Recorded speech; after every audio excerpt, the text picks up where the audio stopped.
कथी के कर जवा दीदी हो बनौले बाड़ो हमरा के बेसारा तारू हो। कथी के कर जवा दीदी हो बनौले बाड़ो हमरा के बेसारा तारू हो।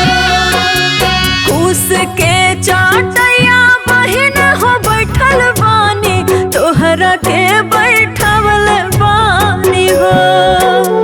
कुस के चाटैया बहिन हो बैठल बानी तोहरा के बैठवल बानी हो।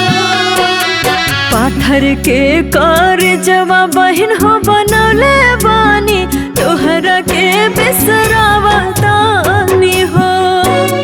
पाथर के कर जवा बहिन हो बनौले बानी तोहरा के बिसरावा तानी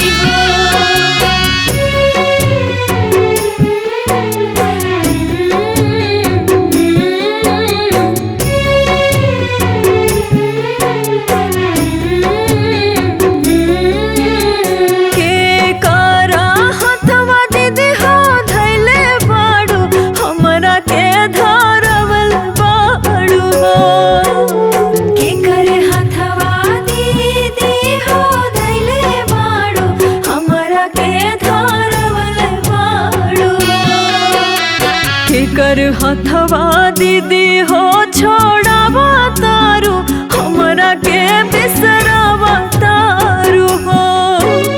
के करे हथवा दीदी हो छोड़ावा तारू हमरा के बिसरावा तारू हो।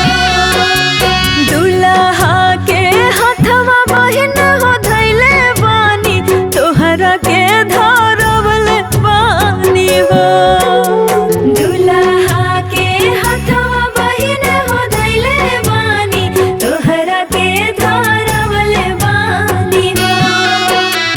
अपन हथवा बहिन हो छोड़ावा तानी तोहरा के बिसरावा तानी हो। अपन हथवा